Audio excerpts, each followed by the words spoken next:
పాఠ్యాంశం 4వ అధ్యాయం నుండి మనం చూడబోతున్నాం. చాలా ఆసక్తికరమైన విషయాలున్నాయి. బ్రదర్ ఎండి జగన్ మనతోనే ఉన్నారు. బ్రదర్ జగన్, కార్యక్రమానికి ప్రైజ్ ద స్వాగతం. లార్డ్. ఈరోజు ఒక ఆసక్తికరమైన అంశం, అది మాత్రమే కాకుండా ప్రకటన 4వ అధ్యాయం నుండి మనం మాట్లాడబోతున్నాం. ఎందుకు దీన్ని ఆసక్తికరమైంది అంటున్నానంటే, దీని యొక్క ఆరంభమే మనం అందరి లక్ష్యంగా ఉంచుకున్న ఆ పరలోకం.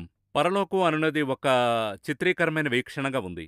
బైబిల్‌లో చాలా స్థలాలలో మనం ఒక క్రైస్తవ జీవితం అని చూసినట్లయితే, ఎక్కడికి పోయి చేరుతాం అనినట్లయితే అందరూ సందేశం అయ్యుండొచ్చు, పాటలు కూడా అయ్యుండొచ్చు. ఆ పరలోకం, ఆ హెవెన్ అనుంది. ఈ ప్రకటన 4గో అధ్యాయంలో కొన్ని పరలోకం గురించి ఒక చిత్రీకరణ ఇవ్వబడింది. ఈ ప్రకటన 4గో అధ్యాయం మీరు ఎలా చూస్తున్నారు? పరలోక కోణం నుంచి మనం దీన్నెలా తీసుకోవాలి? యాక్చువల్‌గా మనము పరలోకాన్ని గురించి అనేక డిస్క్రిప్షన్స్ చూస్తున్నాం. అనేకమైన వివరాలు, అనేక దర్శనాలు, అదేలాగా పుస్తకాలు, అనేక కార్యాలున్నాయి. అవును. ఈ పరలోకాన్ని గూర్చి మనము చూడగలిగితే అది ఎంతో విశాలమైన అంశం. అవును. నిజంగా పరలోకాన్ని గూర్చి మీరు నేను విపులంగా తెలుసుకోవాలంటే పరలోకం ఇలాగే ఉంటుంది. నిర్మాణం, పరలోక నిర్మాణము మీరు తెలుసుకోవాలన్నందుకే ఈ 4వ అధ్యాయాన్ని దేవుడుంచాడు. ఎందుకు ఇలాగ ఉంచాడు అని అడిగినట్లయితే, ఈ 4వ అధ్యాయానికి ముందు వరకు కూడా హెవెన్ యొక్క నిర్మాణము మీరెక్కడా చూడలేరు. ఓకే. ఎందుకన్నట్టయితే మానవ జాతికి పరలోకము మరుగు చేయబడిన ఒక స్థలం. ఇప్పుడు మీరు పాత నిబంధన పరిశుద్ధులందరినీ తీసుకోండి. ఎవరునూ పరలోకానికి వెళ్ళల. ఒక్కరు మాత్రమే పరలోకానికి వెళ్ళినట్టు ఉంటుంది. ఎవరంటే ఏలియా. సుడిగాలి చేత ఆకాశమునకు ఆరోహణమాయనని ఉంటుంది. అక్కడ కూడా ఆకాశమునకు అనేటువంటి మాటకు లోకమునకు వేరుపడిన స్థలం. పరదేశి అంటే ఈ దేశానికి మారుపడినవాడు. స్వదేశి అంటే ఈ ఊరివాడని అర్థం. పరలోకమంటే వేరే లోకానికి వెళ్ళాడు, లేక ఈ లోకము నుండి వేరే లోకానికి వెళ్ళాడు. అటువంటి ఒక భావనలోనే ఇది తెలపబడుతుంది. ఇప్పుడు యేసు చెప్పేటప్పుడు తండ్రికి అనేక వాసస్థలాలున్నాయని చెప్తున్నాడు. ఇప్పుడు కీర్తనలో చెప్పేటప్పుడు పరలోకమా ఆయనను స్తుతించుము అని చెప్తున్నాం. ఈ పరలోకంలో అన్నప్పుడు హెవెన్ చాలా ఉన్నాయా అని మనం చూస్తున్నాం. యాక్చువల్గా మన బైబిల్లోనైతే హెవెన్కి, అంతరిక్షానికి రెండిటికీ ఒకే పదం వాడబడింది. ఇప్పుడు మన భాషలో అంతరిక్షము, ఆకాశం అని చెప్తాం కదా. ఇప్పుడు మీరు జెనసిస్ 1:1 చూడండి. అక్కడ ఏమి వాడబడిందని మీరు చూసినట్లయితే, in the beginning God created the heavens and the earth. భూమి. హెవెన్స్ అనే మాటకు పరలోకములు అనే మాటే రావాలి న్యాయంగా. అలాగే మన భాషలో ఆదియందు దేవుడు భూమి ఆకాశములను సృజించెను అని ఉంటుంది. ఈ ఆకాశం అనేది మనం చెప్పేటువంటి ఆకాశము. ఈ ఆకాశములోని ఒక లేయర్ పరలోకం. ఎలాగ ఒక లేయర్ అంటే, ఇప్పుడు యూదుల యొక్క నమ్మకం ప్రకారం 7 ఆకాశాలు ఉన్నాయి. పౌలు చెప్తున్నాడు, నేను 3వ ఆకాశం వరకు ఎత్తబడ్డానని. ప్రతి ఆకాశానికి ఒక పేరుంటుంది. 3వ ఆకాశానికి పరదేశం అని పేరు. మనం చూసే ఆకాశానికి పేరుంది. అలాగే దేవుడున్న వాసస్థలానికే పరలోకమని మనం చెప్తూ ఉన్నాం. సో ఈ పరలోకం యొక్క నిర్మాణము ఎలాగుంటుంది, ఏ విధంగా ఉంటుంది, ఏది కూడా పాత నిబంధన పరిశుద్ధులకు తెలియజేయబడలేదు. అలా ప్రత్యేకమైన కారణం ఉందా? పర్టికులర్ రీజన్ ఉంది. దాన్నింకా మనం కొంత స్పిరిచువల్ డెప్త్గా వెళ్ళాలి. ఏంటి కారణం అని అడిగినట్లయితే, దేవుడు మనిషిని పరలోకానికే సృష్టించాడు. మలాకి 2:15లో కొంచెముగానైనను దైవాత్మ నొందిన వారిలో ఎవరునూ ఇలాగున చెయ్యలేదు, ఒకడు చేసినను ఏమి జరిగెను, దేవుని చేత సంతతి నొందవలనని అతడు యత్నము చేశాను గదా, కాగా మిమ్మును మీరే జాగ్రత్త చేసుకొనుడని అక్కడ ఉంది. సో వీరిని తీసుకెళ్లి హెవెన్లో ఉంచడమే దేవుని యొక్క ప్రణాళిక. అదే ప్రణాళిక, అదే అల్టిమేట్ ప్లాన్. దానికే మనిషిని సృష్టించాడు. ఈనాటికి మనిషిని హెవెన్కి తీసుకెళ్లడమే దేవుని యొక్క ప్లాన్. అందులో ఏ భేదాభిప్రాయం లేదు. అయితే మనిషి పతనమైన తర్వాత అతని పరలోకానికి తీసుకెళ్లలేడు. మనిషి పతనమైన తర్వాత అతడు దేవుని చూడలేడు. అంతవరకు దేవునితో సంచరించేవాడు. ఆ తర్వాత దేవుని చూడలేక దాక్కున్నాడు. సో దేవుని చూడలేడు. ఆ తర్వాత కొంచెం కొంచెంగా మనుషులు దేవుని వదిలి వెళ్ళిపోయారు. ఉదాహరణకు ఇశ్రాయేలీయులు దేవుడు మాట్లాడవద్దన్నారు. దేవునితో వద్దు, మోషేతో మాట్లాడతామన్నారు. ఆ తర్వాత సౌలు కాలములో మమ్ములను పాలించడానికి రాజు కావాలి. అప్పుడు దేవుడు చెప్తున్నాడు, నేను పాలింపకుండా తోసివేశారు. అప్పుడు దేవుని నడిపింపును వదిలారు, చూడటం వదిలారు, వినడం వదిలారు, పాలించడం వదిలారు. ఇలా కొంచెం కొంచెంగా దేవుని వదిలి వెళ్ళిపోయారు. విడిగా సెపరేట్. ఆ ఎడబాటు ఎక్కువ అవుతూ వచ్చింది. యెహెజ్కేలు పుస్తకములో దేవాలయం నుండి దేవుని తోసివేశారట. పరిశుద్ధ స్థలం వదిలి నేను దూరంగా వెళ్లే కార్యాన్ని చేశారని ఇశ్రాయేల్ గురించి చెప్తున్నాడు. సో హెవెన్కే సృష్టింపబడిన మనిషి దేవుని వదిలి ఎంత దూరం వెళ్ళిపోయాడు. ఈ డిస్టెన్స్ నుండి తిరిగి పరలోకానికి తీసుకువెళ్లడమే యేసు యొక్క పని. ఇదే హెవెన్ యొక్క పూర్తి ప్రాజెక్ట్. అప్పుడు ఏమైంది? ఇలా దూరంగా వెళ్లిన మనిషికి హెవెన్ గూర్చిన జ్ఞానం పోయింది. ఇతను హెవెన్ నుండి దూరంగా వెళ్ళగా అతను వెళ్లే మరొక స్థలం hell and heaven opposite direction. మీరు హెవెన్ నుండి దూరంగా వెళ్ళినట్లయితే హెల్కి నేరుగా వెళ్ళినట్లే. హెల్ నుండి దూరంగా వెళితే హెవెన్కి నేరుగా వచ్చినట్టే. అంతే విషయం మనకి. అప్పుడేమవుతుంది? ఇతడు హెవెన్ నుండి దూరం అవుతూ ఎక్కడికి వెళ్తున్నట్టు? హెల్కి నేరుగా వెళ్తున్నాడు. అందువల్ల పాత నిబంధన పరిశుద్ధులందరినీ చూడండి. పాతాళాన్ని గుర్చే మాట్లాడుతుంటారు. యాకోబు చెప్తున్నప్పుడు నెరసిన వెంట్రుకలు గల నన్ను మృతుల లోకములోనికి దుఃఖంతో దిగిపోనట్లు చేయుదురని చెప్పాను. కీర్తనకారుడు ఏం చెప్తున్నాడు? నేను పాతాళ లోకములో నా పడక వేసినాను. యోబు చెప్తున్నాడు, నేను పాతాళమునకు వెళ్ళిదను. అప్పుడు వీరందరూ దేని గురించి చెప్తున్నారు? పాతాళంను గురించే చెప్తున్నారు. కానీ అందులోనే ఆ పాత గ్రంథంలోనే చాలా మంది దేవుని కోసం చరిత్ర సృష్టించేవారు ఉన్నారు కదా. లేదు, వారందరూ సాధించిన వారు. అవును. ఇప్పుడు హెబ్రీ 11:39 ఏం చెప్తుంది? వీరందరూ తమ విశ్వాసము ద్వారా సాక్ష్యము పొందిన వారైనను. కరెక్ట్. ఎవరని చూస్తే హేబేలు దగ్గర ఆరంభించి 11:32 వరకు కూడా చాలా క్యారెక్టర్స్ అందరూ ఉన్నాయి. ఇంతమంది సాధించి జయించి అంత చేసినప్పటికీ కూడా వారు వాగ్దానము చేయబడింది పొందకపోయారు. హెవెన్కి వారు వెళ్ళలేదు. అక్కడికి వారి వలన కుదరలా. ఉమ్. కారణం ఏంటంటే ఈ యొక్క పాపము వారెంత నిజాయితీగా బ్రతికినా దేవునికి వారికి మధ్యలో ఆ గ్యాప్ని నింపలేకపోయారు. ఎందుకంటే దేవుడు అంత పరిశుద్ధుడు. ఆ స్థితి నుండి మనిషి పడిపోయాడు. ఇలా పడి ఇంత దూరం వచ్చిన మనిషిని ఇతన్ని మరలా దేవుని దగ్గర చేర్చాలి. తిరిగి అదే హెవెన్కి రావాలి. ఈ విధంగా చూడండి.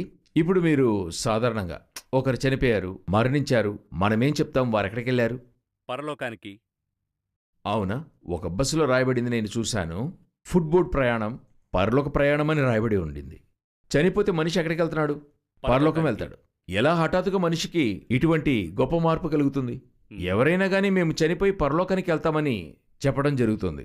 ఎలాగ మనిషి యేసు వచ్చిన ముందు వరకు కూడా చనిపోతే పాతాళానికి వెళ్తామన్న వారందరూ కూడా డీఫాల్ట్గా ఇప్పుడు అందరూ ఏం చెప్తున్నారు? మనం మరణిస్తే పరలోకానికి వెళ్తాం. ఎందుకు ఈ ఆలోచన మన అంతరంగములో ఏర్పడిందంటే, యేసు వచ్చిన తర్వాతే పరలోకము యొక్క నిశ్చయత మానవ జాతికి వచ్చింది.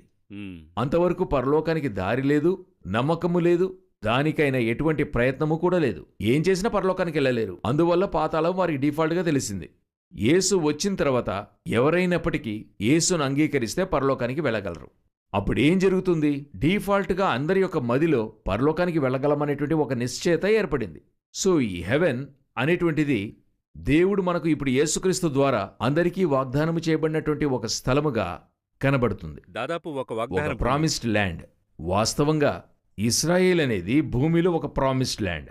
పరలోకం అనేది మనకు ఆకాశంలో ఉండే ప్రామిస్డ్ ల్యాండ్. ఈ ఇశ్రాయేల్, కనాను దేశం యాత్ర ప్రయాణం అనేటువంటిది మీరిక్కడి నుండి పరలోకానికి వెళ్ళేటువంటి ప్రయాణం యొక్క ఛాయే ఇది. ఇదే మనకి ఛాయ. అది నిజం.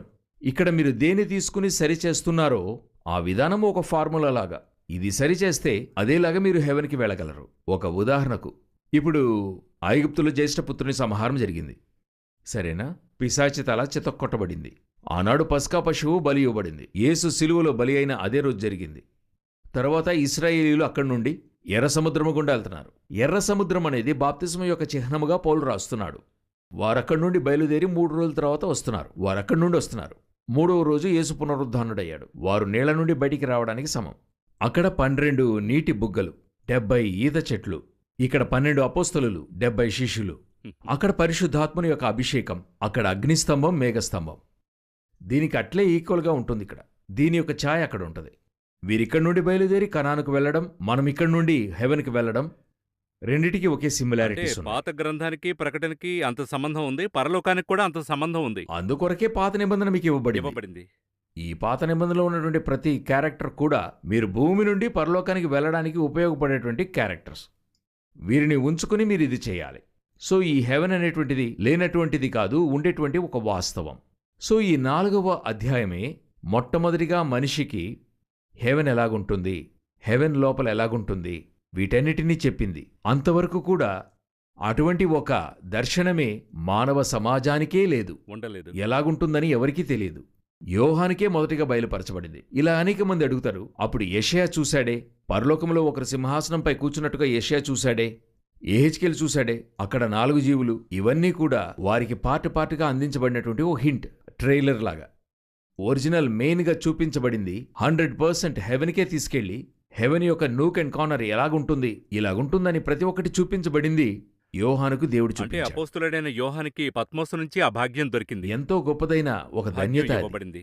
సో హెవెన్ని గూర్చి ఈరోజు చెప్పబడుతున్న ప్రతిదానికి ఒక ఫుల్ స్టాప్గా ఈ 4వ అధ్యాయంలో ఉంది. ఈ 4వ అధ్యాయంలో దీన్ని మనం ఎలా అర్థం చేసుకోవాలి? ఎందుకంటే ప్రారంభంలో చూసినట్లయితే ఒక పరలోకం గురించి ఒక పరిచయం ఇచ్చారు. దీన్ని మనం ఎలా అర్థం చేసుకోవాలి? ఇప్పుడు మన ప్రేక్షకులకు ఈ ప్రకటన మనం లోతుగా వివరిస్తున్నాం. పార్ట్ 2లో ఉన్నాం, సీజన్ 2లో ఉన్నాం. సీజన్ 2లో ఉన్నాం. సో సీజన్ 1లో ఉన్నవారు అలాగే ఇందులోకి వచ్చినట్లయితే దీని యొక్క డెప్త్లోనికి వారు వచ్చేస్తారు. ఒకటి. రెండవది సీజన్ 1 చూసినట్లయితే ఈ సీజన్ 2 అర్థమవుతుంది. అప్పుడే వారు ఆ డెప్త్లోనికి రాగలరు. అర్థమవుతుంది. సో ఈ సీజన్ 2లో ఈ హెవెన్ గురించినటువంటి విషయాన్ని చూసేవారు ఎలా అర్థం చేసుకోగలరు? ఆ సీజన్ 1 చూసిన వారు ఇది అర్థం చేసుకోగలరని నేను చెప్తున్నాను. ఎందుకంటే సో ఈ హెవెన్ యొక్క నిర్మాణము ఇక్కడ చెప్పబడుతుంది. ఇప్పుడు ఓవరాల్గా 4వ అధ్యాయంలో హెవెన్ యొక్క నిర్మాణం చెప్తున్నాను. మొదటిగా ఆయన చూస్తున్నాడు, సింహాసనములో ఒకరు కూర్చునున్నారు. ఆయన చుట్టూ ఈ నిర్మాణాన్ని అలాగే చూడండి. ఒక సింహాసనం, అందులో ఒకరున్నారు. ఆయన చుట్టూతా 24 పెద్దలు, ఎల్డర్స్, 4 జీవులు. సరేనా? Creations, 4 creations. దాని తర్వాత 7 దీపస్తంభములు లేక 7 ఆత్మలు. అలాగుందా? ఈ నిర్మాణము తర్వాత ఒక పార్టిషన్ ఉంది, గాజు సముద్రం, అద్దం, గ్లాస్. అలాగుంది. దీని తర్వాత వెలుపలకి వచ్చినట్లయితే అక్కడ ఒక సమూహము నిలిచి ఉన్నట్టుగా ఉంది. ఇప్పుడు ఈ హెవెన్ ఎలాగ విడదీయచ్చంటే గాజు సముద్రము లోపల, గాజు సముద్రం వెలుపల ఇవి 2 ఉన్నాయి. ఇవన్నీ మనకి ఇవ్వబడిన నిర్మాణం యొక్క కార్యములు. ఇప్పుడు నేను మీకు చెప్పేటప్పుడు ఒక వ్యత్యాసంగా చెప్తాను. హెవెన్ గూర్చి చెప్పేప్పుడు బైబిల్ ఏం చెప్తుంది? దీనికి ముందు పరలోకాన్ని గూర్చి చెప్పేప్పుడు అది మనుషులెవరునూ ఏ కాలమున చూడలేదు. దేవుడు మనకు నియమించినవి మన నేత్రములు చూడలేదు, మన చెవులు వినలేదు, మనుష్య జ్ఞానమునకు అది అగోచరం కాలేదు. సరేనా? అయితే ఉంది. ఇప్పుడు ఎలాగాని అడిగినట్లయితే హెవెన్కి మనుషులకు దేవుడు కొన్ని సారూప్యాలు ఏర్పరిచాడు. ఉదాహరణకు, మీకు జీవం ఉంది, అవునా? అవును. ఈ జీవానికి రూపము లేదు. ఈ జీవానికొచ్చి ఎటువంటి ఒక రంగు లేదు. ఈ జీవానికి ఎటువంటి ఒక టేస్ట్ లేదు, స్మెల్ ఉండదు. అయితే ఉంది. అది మీరు స్పర్శించడమే అవుతుంది. ఒకరోజు ఇది పోయిందంటే ఈ పూర్తి దేహమే వేస్ట్. అయితే జీవం అనేది ఎక్కడుంది? తెలియదు. అయినా ఉంది. గాలి. ఈ గాలి అనేది మన నేత్రాలతో చూడలేం. అది వీచేటువంటి ఏరియాని బట్టి స్మెల్. తర్వాత దాన్ని మీరు చేతులను పట్టుకోలేరు. అది ఎందులోనైనా పట్టితే ఒక షేప్. ఇప్పుడు ఎలాగైతే మనలో ఒక జీవం ఉందో, గాలి, ఆక్సిజన్ మన రూపంలో ఉంది. అలాగున గాలి. ఇది ఎక్కడి నుండి బయలుదేరి వస్తుంది తెలియదు. ఆకాశాన్ని తీసుకోండి. ఆకాశానికి ఏ కలర్? అనేకులు చెప్తారు బ్లూ అని అంటుంటారు. అది వచ్చి మార్నింగ్లో బ్లూ, మధ్యాహ్నం ఎల్లో, సాయంత్రం ఆరెంజ్గాను, రాత్రి బ్లాక్గా ఉంటుంది. అది సూర్యుని యొక్క కిరణాలను ఆధారం చేసుకుని అది ఉంది. బట్ ఆకాశానికి ఏ కలర్ నిజంగా తెలీదు. ఏది హద్దు తెలీదు. నిజంగా ఆకాశం యొక్క ఎత్తు ఎక్కడికెళ్ళి ముగిస్తుంది తెలీదు. అయితే ఆకాశం ఉంది. ఈ విధంగానే హెవెన్. ఎందుకని అడిగినట్లయితే ఈ హెవెన్ యొక్క రిఫ్లెక్షనే ఇవంతా కూడా. ఇవన్నీ ఇలాగున్నాయంటే ఇదే విధంగా హెవెన్ ఉంటుంది. ఇదే నేను సృష్టించిన క్రియేషన్. ఇదే నీ వలన అర్థం చేసుకోవడానికి కుదరలేదే. నేనుండే స్థలం హెవెన్. నీవెలా అర్థం చేసుకుంటావు? అది దీనికంటే మేలైంది. అది అర్థం చేసుకోవడానికే ఇది ఇవ్వబడింది. దాన్ని మీరు దీని ద్వారానే అర్థం చేసుకోవడానికి వీలవుతుంది. సో ఈ 4వ అధ్యాయంలోనికి ఎంత డీప్గా మీరు వెళతారో అంతగా మీరు హెవెన్ గురించి బాగా తెలుసుకోవచ్చు. చాలా ఆశించి మాట్లాడుతున్నాం. ఒక చిన్న రిక్వెస్ట్, మీరు ప్రకటన గ్రంథం అధ్యాయం 4 చదివారంటే, చదివి అందులో ఉన్న విషయాలను మీరు అర్థం చేసుకోగలిగారంటే, ఆ తర్వాత ఈ ప్రోగ్రాంని చూశారంటే ఇంకా స్పష్టంగా అర్థం అవుతుంది. ఇదే మా రిక్వెస్ట్. ఇప్పుడు తిరిగి బ్రదర్ జగన్ని కొన్ని ప్రశ్నలు అడుగుదాం. అధ్యాయం 4ని మనం ఎలా అర్థం చేసుకోవాలి? ఎందుకంటే పరలోకం గురించి చాలా చర్చించుకున్నాం, కానీ దీన్ని చదివి ఎలా అర్థం చేసుకోవాలి? సో ఇప్పుడు హెవెన్ నిర్మాణాన్ని గూర్చి పోయిన బ్రేక్కి ముందు చూశాము. సో ఇప్పుడు హెవెన్ యొక్క నిర్మాణం ఎలా ప్రజలకి ఈజీగా అర్థమయ్యేటట్టు చెప్పగలం. ఈ హెవెన్నే దేవుడు ఏం చేస్తున్నాడంటే అలాగే ఒక జిప్ ఫైల్గా మార్చి ఒక మ్యాప్గా మోషే దగ్గర ఇస్తున్నాడు. అదే ప్రత్యక్షపు గుడారం, టాబర్నకల్. ఎలాగా అని మీరు అడిగినట్లయితే ఈ యొక్క ప్రత్యక్షపు గుడారం అనేది 2 పార్ట్స్. దీనిని గూర్చి మనము హెబ్రీ పత్రిక 7-8 అధ్యాయంలో విపులంగా చదువుకోవచ్చు. అలా మీరు చదువుతూ ఉన్నప్పుడు 2 పార్ట్లు. ఒకటైతే పరిశుద్ధ స్థలం, ఇంకొకటి మహాపరిశుద్ధ స్థలం. ఈ పరిశుద్ధ స్థలం అనేది భూమి, మహాపరిశుద్ధ స్థలం అనేది హెవెన్. ఈ యొక్క భూమి నుండి ఎలాగా హెవెన్లోకి వెళ్ళగలుగుతున్నారు? మధ్యలో ఒక తెర వంటిది ఉండింది. ఆ తెర మీకు దేవునికి మధ్య ఉన్నటువంటి ఒక అడ్డు. అంటే మనిషికి దేవునికి మధ్య ఉన్న అడ్డు. ఇప్పుడు యేసుక్రీస్తు మరణించి తన శరీరం అనేటువంటి తెర ద్వారా లోనికి ప్రవేశించాడు. మహాపరిశుద్ధ స్థలంలోనికి ప్రవేశించి ప్రధాన యాజకుడిగా అధిష్ఠించాడని వాక్యం చెప్తుంది. ఇంకొకటి, ఆయన క్రూసిఫై అయ్యేటప్పుడు అది తెర చిరిగిపోతుంది. సో అలాగున్నప్పుడు హెవెన్కి మన డోర్ ఓపెన్ అయిపోయింది. పాత నిబంధన భక్తులకి మనం చెప్పుకున్నాం కదా, ద్వారము ఓపెన్ కాలేదు, ఎవరూ వెళ్ళలేదు. హెబ్రీ 11-16 మీరు చదివినట్లయితే వారందరూ వాగ్దానము చేయబడినది పొందకపోయారు. అయితే వారు మరి శ్రేష్టమైన దేశమును అనగా పరలోక సంబంధమైన దేశమును కోరారు, కాని వారికి దొరకలా అని వాక్యం చెప్తోంది. ఎందుకంటే వారికి యేసుక్రీస్తు రక్తము చిందించబడలేదు గనుక. యేసుక్రీస్తు రక్తము చిందింపబడి తండ్రికి మనకు మధ్యలో ఒక సంధిని ఏర్పరిచాడు. అట్లు జతపరచబడ్డాం. సో ఆ హెవెన్కి భూమికి ఉన్నటువంటి ఆ నిర్మాణమే ఆ ప్రత్యక్షపు గుడారములో మహాపరిశుద్ధ స్థలము, పరిశుద్ధ స్థలం. ఇప్పుడు ఈ పరిశుద్ధ స్థలములు ఏవేవి ఉన్నాయి అని మీరు చూసినట్లయితే ఒక దీపస్తంభం ఉంది, 7 కొమ్ములు గల దీపస్తంభం ఉంది, ఒక బల్ల, అందులో 12 రొట్టెలు, ఇవన్నీ అక్కడ ఉంచబడి ఉంటాయి. అవును. ఇప్పుడు ఇది ఎవరు భుజించచ్చంటే యాజకులు తినచ్చు, ఈ 12 రొట్టెలు తినచ్చు. కాని ఏది చేసినా వారు దేవుని సన్నిధిలోనికి మహాపరిశుద్ధ స్థలంలోనికి వెళ్ళలేరు. ప్రధాన యాజకుడు ఒకసారి వెళ్ళి వచ్చేస్తాడు. ఇదే 12 అపోస్తలుల ఉపదేశం. దీపస్తంభము దేనిని సూచిస్తుంది? సంఘాన్ని సూచిస్తుంది. ఎక్కడా? ప్రకటన 1వ అధ్యాయం చివరి వచనములో. నీవు చూస్తున్న దీపస్తంభం సంఘానికి సూచనగా ఉంది. అప్పుడు సంఘమునకు దీపస్తంభముగా యేసయ్య ఉన్నాడు. ఆ స్తంభానిపై దీపాన్ని పెడతారు. స్తంభము సేవకుడై ఉన్నాడు. అప్పుడు సంఘము దేనిపై ఆధారపడి ఉంది? ఒక సేవకుడు, యేసును, ఆయన ద్వారా వచ్చే వాక్యమనే వెలుగు. దీని ద్వారా అపోస్తలుల యొక్క బోధన మీరు భుజించాలి. 12 రొట్టెలు. నేను చెప్పేది మీకు సులువుగా అర్థమవుద్ది అనుకుంటా. ఒక దీపస్తంభంపై దీపం ఉంటుంది, స్తంభం ఉంటుంది. స్తంభము సేవకుని సూచిస్తుంది. జకరియా పుస్తకంలో దాని గురించి మనము 4వ అధ్యాయం చదవగలం. తర్వాత దీపము యేసుక్రీస్తు. ప్రకటన 21వ అధ్యాయం 24-25 వచనము. గొర్రెపిల్లయే దానికి దీపము. స్తంభంపై దీపాన్ని పెట్టినట్టుగా అప్పుడు సేవకునిపైన ఆత్మ ఉండి దేవుడుండి క్రియ చేస్తాడు. వీరి నుండి ప్రకాశం వస్తుంది. ఇదే పరిశుద్ధాత్మని మహిమ ప్రకాశము. ఈ ప్రకాశతలో వారేం భుజించాలి? ఆ బల్ల మీదున్న రొట్టెను తినాలి. బల్ల మీదున్న రొట్టె అనేది అపోస్తలుల ఉపదేశం, 12 రొట్టెలకు గుర్తు. సో ఇలాగా భుజించినట్లయితే వీరు మహాపరిశుద్ధ స్థలానికి వెళ్ళగలరు, మరో స్థానానికి వెళ్ళగలరు. సో ఇదే ప్రొసీజర్. ఇప్పుడు మనం ఈ భూమిలో ఉన్నాం. ఇప్పుడు సంఘములో ఒక సేవకుడు, ఆ సేవకుని ద్వారా మనకు అందించబడుతున్న ఉపదేశం. ఆ ఉపదేశం దేనిపై ఆధారపడి ఉంది? అపోస్తలులు రాసిచ్చిన క్రొత్త నిబంధన ఆధారంగా ఉంది. ఇది మీరు భుజించినట్లయితే పరలోకంలో ప్రవేశించడం సులభం. అందువలనే 7 చర్చల గురించి మాట్లాడేటప్పుడు మీరు జయించండి, జయించండి, జయించువానికి. ఇప్పుడు యేసుక్రీస్తు ప్రతి ఒక్కటి జయించాడు, మీరు గమనించుంటారు. మొదటిగా మత్తయి 4వ అధ్యాయంలో సాతాన్ని జయిస్తాడు. జయించాడా? తర్వాత గాలి సముద్రాన్ని జయించాడు. ఇలా ప్రతిదీ జయించినవాడు చివరి శత్రువుగా మరణాన్ని జయించాడు, సిలువలో జయించాడు. ప్రతిదీ జయించినట్టుగా మనము జయముందామంటే ఆయన హోలీ ప్లేస్ నుండి మోస్ట్ హోలీ ప్లేస్కి వెళ్ళినట్టుగా మనము కూడా ఈ భూమి నుండి ఆ మోస్ట్ హోలీ పరలోకంలోనికి ప్రవేశించాలి. అంటే దాని అర్థం మనం ఓవర్కమ్ అంటే జయించకుండా లోపలికి వెళ్ళలేం. అదేగా దాని అర్థం. అదే దాని అర్థం. అలా ఓవర్కమ్ అవడానికే మీకు చర్చ్, సేవకులు, వాక్యము ద్వారా అది కూడా పంచి ఇచ్చారు. 7 రకాలైన విధములైన సంఘాలు. అదే మనము 7 దీపస్తంభాలని చెప్తున్నాం. ఆ 7ను 7 సంఘాలు. అప్పుడు 7 సంఘాలకి ఇవ్వబడే ఉపదేశం. అది కాక ఇప్పుడు నేనేం చెప్తున్నాను? ఈ కాంతి యొక్క ఒకవైపే మీరు, నేను కూడా. ఇప్పుడు ఈ ప్రోగ్రాం ద్వారా వారికి కాంతి ఇవ్వబడుతుంది అనుకోండి. ఒక కాలంలో సంఘము ద్వారా ఇవ్వబడింది. ఇప్పుడు ఇదియూ దేవుడిచ్చేదే. ఇది వారు భుజించి ఈ ప్రకాశత వారు పొందుకున్నప్పుడు పరలోకానికి వెళ్లే ఒక స్పష్టత ఉంటుంది. సో ఇదే హెవెన్ యొక్క నిర్మాణం. ఇప్పుడు హెవెన్ ఎలాగుందండి? హెవెన్ ఇప్పుడు నేను చెప్పిందల్లా భూమిని గూర్చినటువంటి కార్యం. 12 అపోస్తలులు రొట్టెకు సూచన. లోనికెళ్ళండి, ప్రత్యక్షపు గుడారంలోనికి. అక్కడ మందసము పెట్టుంది. మందసము పైన ఇటు అటు కెరూబులుంటారు. ఆ పైనుండి దేవుడు మాట్లాడతాడు. లోపలేముంది?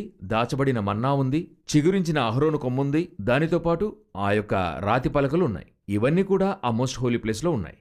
దీనికే కృపాసనమనే పేరు. హెవెన్కి సింహాసనమనే పేరు. సింహాసనము చుట్టూ కెరూబులు, సెరాపులు ఉన్నారని యెషయా 6వ అధ్యాయం 2వ వచనంలో చెప్పబడింది. పైనుండి పరిశుద్ధుడు, పరిశుద్ధుడు, పరిశుద్ధుడని ఆరాధిస్తుండారు. ఇప్పుడు దేవుని యొక్క కృపాసనము, అక్కడ సింహాసనం.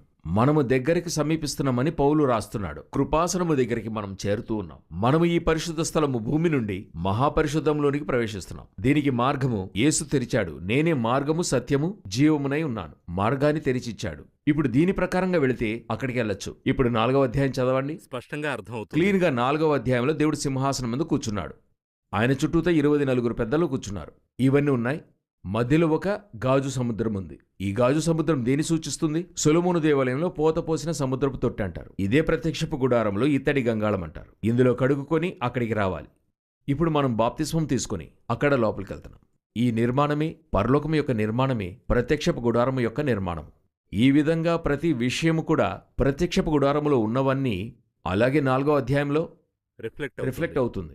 ఈ గాజు సముద్రమునకు ముందు ఒక గ్రూప్ ఉంది, అదేలాగా దాని వెనుక ఒక గ్రూప్ ఉంది. ప్రకటన 7:9లో అటు తరువాత నేను చూడగా ఇదిగో ప్రతి జనములో నుండి, ప్రతి వంశము ప్రజలలో నుండి, ఆయా భాషలు మాట్లాడువారిలో నుండి వచ్చి ఎవడునూ లెక్కింపజాలని ఒక గొప్ప సమూహము కనబడెను. వారు తెల్లని వస్త్రము ధరించుకొన్నవారే ఖర్జూరపు మట్టలు చేతపట్టుకుని సింహాసనం ఎదుట గొర్రెపిల్ల ఎదుటను నిలువబడి, వీరెక్కడ నిలబడ్డారు? ఆ యొక్క సింహాసనం ప్రక్కన నుంచున్నారు. కరెక్ట్. అదే సమయంలో ప్రకటన 15:2లో చదివితే ఒక గుంపు ఎక్కడుంచుంది? మృగమునకు ప్రతిమకు దాని ముద్రకు లొంగనివారు, మృగమును జయించిన వారు, మోషే పార్టీని గొర్రెపిల్ల పార్టీ కలిగిన వారు అగ్ని కలిసిన గాజు సముద్రం ముందు నిలిచారు. ఒక గుంపు ఇక్కడుంచుంది. సో హెవెన్లో రాకడలో ఎత్తబడే ఒక గుంపు ఉంది. శ్రమల కాలం నుండి వచ్చే గ్రూప్ కూడా అంటే ఉంది. అందరూ ఒకే చోటికి వెళ్ళలేదు, కొన్ని నిబంధనలు అవును, ఉన్నాయి. ప్రతి ఒక్కరు ఒక్కొక్క స్థలం నుండి వాని వాని క్రియలకు తగిన ఫలము నాతో కూడా వచ్చును, ఆయా ఆయా లెవెల్ లెవెల్కి తగినట్టుగా. అప్పుడు హెవెన్ లోపల ఈ కాన్సెప్ట్ ఇలాగే ఉంచారు. ఇదే ఇక్కడ ఉంది. ఇదే మీకు స్పష్టంగా రాసివ్వబడింది. దీన్ని ఇంకా ఇంకా కొంత తేటగా అట్లాగే పార్ట్గా యోహాను మనకు రాసిచ్చాడు. ఎందుకంటే ఆయన చూశాడు, చూడండి, చూసి రాశాడు. ఇప్పుడు మనం అరగంటలో ప్రజలకి ఇది వివరించాలని ఇష్టపడ్డాం. అందువల్ల మనం ఇప్పుడు ర్యాపిడ్ ఫైర్గా వెళ్ళి వీరికి మనము చెప్తూ ఉన్నాం. ఇది పార్ట్గా వీరికి ఎక్స్ప్లెయిన్ చేయొచ్చు. ఒక అద్భుతమైన విషయం ఒకటి ఇందులో ఉంది. నేనది వీరికి చెప్పాలనుకుంటున్నా. సంతోషంగా ఉంటుంది అర్థం చేసుకోవడానికి. ఇలా కూడా చదవచ్చని. ఇప్పుడు ఆ 4వ అధ్యాయము 3-4 వచనాలు మీరు చదివి చూసినట్లయితే అక్కడ ఒక ఇంద్రధనస్సు అని రాయబడి ఉంది. అవునా? సింహాసనం చుట్టూతో ఒక ఇంద్రధనస్సు అని ఉంటుంది చూడండి. 4వ అధ్యాయంలో ఆ 3వ వాక్యం చదవండి. ఆసీనుడైన వాడు దృష్టికి సూర్యకాంత పద్మరాగములను పోలినవాడు మరకతము వలె ప్రకాశించు ఇంద్రధనస్సు సింహాసనమును ఆవరించి ఉండెను. రెయిన్బో అపియరెన్స్ ఆఫ్ ద మరకతం వలె. Rainbow colour ఎలాగుండాలా? రెయిన్బో అంటే 7 కలర్స్ ఉంటాయి, 7 డిఫరెంట్ కలర్స్ కలర్స్. కదా. అయితే అక్కడ ఏముంది? మరకతము వలె ప్రకాశించు ఇంద్రధనస్సు అని ఉంది. మరకతం వలె ఆకుపచ్చ రంగులో ఉంది. దీని వెనుక అంత గొప్ప ఆత్మీయ సత్యం ఉంది. ఓకే, డిఫరెంట్ డైమెన్షన్స్ అవును, ఉన్నాయి. రెయిన్బో అన్నది 7 రంగుల్లో ఉండాలి కదా. ఒకే ఆకుపచ్చ రంగులో ఉంది రెయిన్బో. సో రెయిన్బో అనేది ఇంతకుముందు ఎక్కడొస్తుంది మనకు తెలిసి? అవును, ముందే వచ్చింది ఆది ఆదికాండములో నోవాహుతో అవును. చెప్తున్నాడు. అప్పుడు అది నిబంధనకైన ఒక గుర్తు, కవనెంట్. అప్పుడు సింహాసనం ముందు, కృపాసనం ముందు ఒక కవనెంట్ ఉంది. ఆ కవనెంట్ యొక్క కలర్ ఏంటి? గ్రీన్. మరకతం ఎమరాల్డ్ ఉంది. ఎమరాల్డ్ కలర్లోనే ఉంది. రెయిన్బో 7 కలర్లో ఉండాలి. ఇది ఆకుపచ్చ రంగు. బైబిల్లో ఈ గ్రీన్ కలర్ ఎవరిని సూచిస్తుంది? ఇశ్రాయేలు 12 గోత్రాలకు 12 కలర్లు చెప్తాడు దేవుడు. యాజకుని వస్త్రం పైన ఉంటుంది మీరు చూసినట్లయితే. అలాగున్నటువంటి ఆ రంగుల్లో ఆ 12 కలర్లలో 4వది ఎమరాల్డ్. ఇశ్రాయేలు గోత్రంలో 4వ గోత్రం యూదా గోత్రం. కరెక్ట్గా ఆ లింకులో వస్తుంది. అవును, ఆ 4వ గోత్రం ఎమరాల్డే చెప్తాడు. 4వ గోత్రానికి చిహ్నముగా నువ్వు మరకతాన్ని పెట్టమని చెప్తాడు. అప్పుడు 4వది యూదా గోత్రం. ఈ యూదా గోత్రానికి ఏర్పరచబడిన కవనెంట్. ఆ కవనెంట్ మూలంగా వస్తేనే హెవెన్కి రాగలరు. అదే యేసుక్రీస్తు యూదా గోత్రం ద్వారా కవనెంట్ ఏర్పరిచాడు. ఈ కవనెంట్ని మీరు అర్థం చేసుకున్నట్లయితే ఇదే పౌలు చెప్తున్నాడు, కృపాసనమందు మనము చేరి ఉన్నామని. యూదా గోత్రములో వచ్చి ఆయన బలి అయ్యాడు. ఎటువంటి ఒక మర్మం ఉందో చూడండి ఇందులో. చాలా లోతుగా ఉంది ఈ ప్రకటన గ్రంథం. ఆసక్తికరంగా అదే చెప్పడానికి వచ్చా. ఈ విధంగా ఈచ్ అండ్ ఎవ్రీథింగ్ వెనుక కూడా ఒక హెవెన్ యొక్క సీక్రెట్ ఉంది. మీరు చాలా సులభంగా చెప్తున్నారు. అంటే 20-25 ఏళ్ల అనుభవం ఉంది, కానీ కొత్తగా చదువుకునే వాళ్ళకి దీన్ని ఎలా అర్థం చేసుకోవాలి అది చెప్తారా? అది ఎలాగంటే 20 ఏళ్ల అనుభవం ఉంటేనే అర్థం అవుతుందా ఏంటి? అలాగంతా కాదు. 2 విషయాలున్నాయి. ఒకటి, మనమెంత అడుగుతున్నామో ఆయనంత ఇస్తాడు. యాకోబు తీసుకోండి, రాత్రంతా పెనుగులాడాడు, ఏ దారి లేక ఆశీర్వదించెళ్ళాడు. కరెక్ట్. మనం అడిగేదాన్ని బట్టి ఉంటుంది. ఒకటి. ఇంకొకటి సెలక్షన్. ప్రతి ఒక్కరికి ఒక్కొక్కటి. ప్రకటనలు మాత్రం కాదు, జెనసిస్లో ఇదే విషయాలు ఉన్నాయి. ఎక్సోడస్లో ఉంది. ఒక్కొక్క పుస్తకము వెనుక, ఒక్కొక్క వాక్యము వెనుక ఇటువంటి అద్భుతమైన సీక్రెట్స్ దాగి ఉన్నాయి. అంటే ఎంత తవ్వితే అంత దొరుకుతుంది. మనమెంతగా లోతులోకి వెళ్తున్నామో అంతగా ఆయనిస్తాడు. ఏ బుక్లోనూ చూడొచ్చు. పరమగీతములు 8 అధ్యాయాలే. 8 అధ్యాయాలను 20 సంవత్సరాలు ధ్యానించిన వారు ఉన్నారు. నేను సమీపంగా పరమగీతాన్ని ధ్యానిస్తున్నాను. అంతటి నిధి అందులో ఉంది. ఎందుకు చెప్పవస్తున్నానంటే, దేవుని యొక్క ప్రతి విషయము వెనుక ఎన్నో సంగతులు దాగి ఉన్నాయి. మనం కూర్చుని కొంత ధ్యానించాలి. అదే సమయంలో ధ్యానించడం వల్ల మాత్రం లభించదు, దేవుడిచ్చేది కూడా ఉంది. ఇది 2 వే, 2 ప్రక్కల అందులో ఉంది. ఎంతో ప్రయాసపడి అడిగి తీసుకోవచ్చు. మీరెంతగా వాంఛిస్తున్నారు ఆత్మాసక్తి గలవారిని దేవుడు నింపుతాడు. మీ సంతోషము పరిపూర్ణమగునట్లు అడుగుడి మీకు దొరుకును. ఇవి దేవుడిస్తాడు. అడిగితే దేవుడు విషయాలు బయలుపరుస్తాడు. సో ఇప్పుడు టైం షార్ట్గా ఉండడం వల్ల మనం ప్రకటన 4 బిగినింగ్లోనే ఉన్నాం. అయినా కూడా ఈ ప్రకటన 4లోనే మొత్తం అంశం అంతా ఉందనుకుంటున్నాను. ఇందులో ఏదైనా మిస్ అయ్యామా? ఎందుకంటే కొద్ది నిమిషాలే ఉన్నాయి. లేదింతవరకు మన వీక్షకులకు ఇంకా ఒక విషయాన్ని మనం చెప్పలేదు. వీరనుకుంటున్నటువంటి హెవెన్కి ఈ హెవెన్కి ఒక డిఫరెన్స్ ఉంది. అది వీరికి వేరుగా ఒక ఎపిసోడ్గా మనం చెబితే వారికి అర్థమవుతుంది. అర్థం. ఎందుకంటే హెవెన్ వచ్చి తప్పుగా మైండ్లో ఎక్కించబడింది. తప్పైన విషయాలు బోధించబడ్డాయి. అంతెందుకు బైబిల్లోనే అడుగుతున్నారు కదా, నా భార్యను అక్కడ చూడగలనా? ఇలాంటి ప్రశ్నలన్నీ ఎందుకంటే అర్థం అవ్వడం వల్లే కదా అడుగుతున్నారు. ఎందుకంటే దేవుడు వివరంగా చెప్తున్నాడు. అక్కడికి వెళితే అవును. మీరు ఊహించిన విధంగా మీరెదురు చూస్తున్నట్టుగా అక్కడ ఎటువంటి పునరుద్ధానమందు ఆ. ఎవరును పెళ్లి చేసుకొనరు, పెళ్లికి కరెక్ట్. ఇయ్యబడరు. అప్పుడు ఈ వాక్యములన్నీ వెనుక ఆధారముగా పెట్టుకొని హెవెన్ గురించి చెప్పబడినటువంటివి, చెప్పబడే ప్రత్యక్షతలు, లేక ఎవరన్నా చెప్పే ప్రవచనాలు, లేక ఎవరన్నా చెప్పే దర్శనాలు, ఇవన్నీ వాక్యానికి ఆధారంగా ఉంటే ఓకే. లేకుంటే అవి లేనట్టే. మ్, ఎందుకంటే నేను ఏమారకూడదనే పరలోకము నా కొరకై ఇది సిద్ధపరిచి ఇచ్చింది. కరెక్ట్. ఈ హెవెన్ అనేది ఇంకా ఒక మెట్టు పైకెళ్తే ఇదొక కింగ్డమ్. మ్, ఒక విధంగా కింగ్డమ్. ఆ కింగ్డమ్ యొక్క ఒక పార్టు నాలో కూడా ఉంది. అందుకు యేసు చెప్తున్నాడు, పరలోక రాజ్యము మీలో వాసమై ఉంది. మ్, అప్పుడు ఆ కింగ్డమ్ యొక్క పార్ట్ నాలో ఎక్స్టెండ్ అయి ఉంది. ఆ కింగ్డమ్ యొక్క హెడ్ క్వార్టర్స్ అక్కడుంది. నేనిప్పుడు ఒక ఎంబసీని ఇండియాలో ఉంచారు. అవును, మీరొక డిప్లొమాట్. నేను అలాగా ఒక ఎంబసీ యొక్క డిప్లొమాట్ లాగా, లేక ఆ ఎంబసీలో పనిచేసే మనిషిలాగా నా హెడ్ క్వార్టర్స్ని చూడాలని ఆశపడతాను కదా. ఏనాటికైనా హెడ్ క్వార్టర్స్కి నేను వెళ్ళాలి. సో ఆ మాదిరే హెవెన్. దీని యొక్క హెడ్ క్వార్టర్స్ అక్కడ నిశ్చయంగా ఉంది, పైనుంది. ఇప్పుడు దాని యొక్క ఛాయను నేను చూస్తున్నాను, దాని విషయాలు తెలుసుకుంటూ ఉన్నాను. ఒకరోజు వస్తుంది, ఖచ్చితంగా యేసుక్రీస్తు ద్వారా ఆ పరలోకంలోకి ప్రవేశించగలం. ఆ, ఇంతవరకు మనం చాలా వివరంగా మాట్లాడుకున్నాం బ్రదర్ జగన్. ఈ ప్రకటన గ్రంథం 4 గురించి ప్రతి ఒక్కరికి బాగా అర్థం అవ్వాలి. మీరన్నట్టుగా పరలోకం గురించి ఎక్స్క్లూజివ్గా ఒక ఎపిసోడ్ చేస్తే బావుంటుంది. నేను ఎందుకని ఈ విషయం చెప్తున్నానంటే, ప్రేక్షకుల మనసులో చాలా ప్రశ్నలుంటాయి. ఈ 4 గురించే కాదు, పరలోకం గురించి కూడా. దీని గురించి మనం మాట్లాడుకోవాలి. ఇప్పుడు మీరు ముగింపుగా ప్రేక్షకులకి ఏం చెప్పాలనుకుంటున్నారు? నేనొక విషయము చెప్పి ఆ తర్వాత ముగింపులోనికి Yes. వద్దాము. మన వీక్షకులను కూడా ఇందులో ఇంటరాక్ట్ చేయించవచ్చు. మ్, మేబీ ఒకవేళ వారికి హెవెన్ గుర్చిన సందేహాలు ఉన్నట్లయితే, లేక మరికేదైనా వారి మనసులో మెదిలే కార్యము ఏదైనా అడగమని చెప్దాం. తప్పకుండా. వారు అడిగినట్లయితే అది మనం ఉంచుకొని మనము వారికి ఎంతో విపులంగా, మీరు చెప్పినట్టుగా ఎక్స్క్లూసివ్గా మ్. ఒక స్పెషల్ ప్రోగ్రాం హెవెన్ గురించి చెప్తే వారు చక్కగా గ్రహించగలరు. నా మట్టుకైతే ఎవరునూ ఎవరి వలన ఏమార్చబడకూడదు, విశేషముగా బైబిల్ వలన ఏమార్చబడకూడదు. బైబిల్ని అవును. పెట్టుకుని ఎవరు ఏమార్చకూడదు. అదే మన కాన్సెప్ట్. సో ఇప్పుడు చివరిగా పరలోక రాజ్యం అనేది మనలో వాసమై ఉంది. దేవుడు మనలో వసించుటకు తెరిచి ఉంచాడు. పాత నిబంధన పరిశుద్ధులకు లభించని భాగ్యము క్రొత్త నిబంధనలో మీకు నాకు ఇవ్వబడింది. ఈనాడు కళ్ళు మూస్తే పరలోక రాజ్యానికి వెళ్తారని డీఫాల్ట్గా చెప్తున్నాం కదా. ఇదే ఒక పెద్ద ఆశీర్వాదం. ఎందుకంటే ఇటువంటి నమ్మకము, విశ్వాసము పాత నిబంధన పరిశుద్ధులకు లేదు. మ్, అటువంటి నమ్మకాన్ని దేవుడు ఇచ్చాడు. సో ఈ పరలోకం అనేది నిశ్చయింపబడిన స్థలం. యేసు అక్కడికి వెళ్ళాడు. అక్కడి నుండి దిగినవాడు, ఎక్కినవాడు ఆయన ఒక్కడే తప్పితే ఎవరునూ లేరు. ఆయనే అక్కడికి వెళ్ళాడు, ఇక్కడికి వచ్చాడు. సో ఆయనకే వచ్చిన దారి తెలుసు. మోషేని చూసినట్లయితే ఇశ్రాయేలు ప్రజల్ని తీసుకెళ్లాలి కదా. అంతకుముందే ఒకసారి మోషే మిదియాను దేశానికి వచ్చి వెళ్తాడు. ఎందుకంటే ఒకసారి వచ్చి వెళ్ళినవాడే ఇంతమంది ప్రజలను అక్కడికి తీసుకెళ్లగలడు. మ్, అదేవిధంగా యేసుక్రీస్తు ఒకసారి భూమికి వచ్చి మరలా వెళ్ళాడు.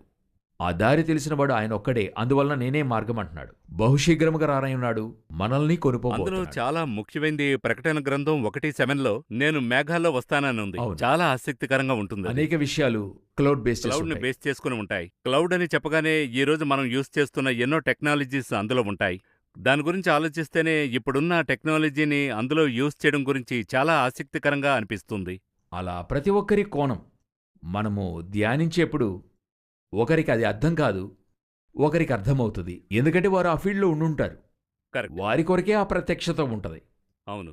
ఒక ఆర్కియాలజిస్ట్ చదువుతున్నాడంటే దాని గురించిన రెవల్యూషన్ ఉంటే అదే విషయం ఆయనకి తీసిస్తాడు. నాకు చాలా ఆసక్తికరంగా ఉంది. ఆ క్లౌడ్ అనే మాట ఆసక్తికరంగా ఉంటుంది. ఈ క్లౌడ్ని బేస్ చేసి ఎన్నో విషయాలు ఉన్నాయి బైబిల్లో. ఎలాగంటే క్లౌడు, గాలి, ఆ రెండునూ చాలా ఇంపార్టెంట్. చాలా సంతోషం బ్రదర్ జగన్. ఈరోజు కార్యక్రమంలో మనం ప్రకటన గ్రంథం 4 గురించి చాలా విషయాలు నేర్చుకున్నాం. తర్వాత ప్రకటన 5 గురించి మాట్లాడుకుందాం. చాలా థ్యాంక్స్. Praise